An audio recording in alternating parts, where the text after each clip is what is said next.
السلام عليكم ورحمة الله وبركاته. هو ايه اللي بيحصل لما نروح لكوتش عايزين نحل مشكلة؟ ايه اللي بيخلي الكوتش يعرف يحل المشكلة اللي الام مش بتعرف تحلها مع اولادها؟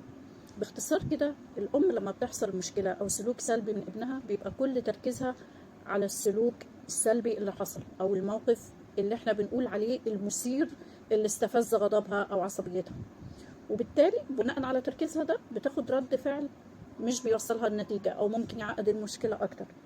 طيب، الكوتش بقى بيكون تركيزه على ايه؟ الكوتش تركيزه على الموقف بكل تفاصيله، على الصورة كاملة. بيشوف ايه الاسباب اللي ادت للسلوك ده.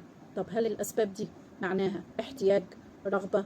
هل السلوك ده متكرر ولا اول مرة يحصل؟ عشان ده بيفرق. التفاصيل دي كلها بالاضافة لتفاصيل تانية بتفرق في رد الفعل اللي بيوصل لنتيجة مختلفة تماما. لما يبقى تركيزنا على الاسباب اللي ورا السلوك ده بيمنع من تكرار السلوك مرة تانية، لان وارد ان احنا لو حلينا المشكلة بشكل مؤقت ده بيخلي السلوك يتكرر في صور تانية او في اشكال تانية. لكن لما نفهم ايه اللي ورا السلوك ده من احتياجات، اسباب، ده هيخلينا نتفادى ان السلوك السلبي ده يتكرر مرة تانية. وعشان كده عملنا لك ورشة وين وين اللي احنا بنركز فيها على اننا نفهم الاحتياجات، الفرق بين الاحتياج والرغبة. طب ايه الطرق اللي اتعامل بيها في الموقف ده، وايه الطرق اللي اشبع بيها الاحتياجات دي بشكل مناسب.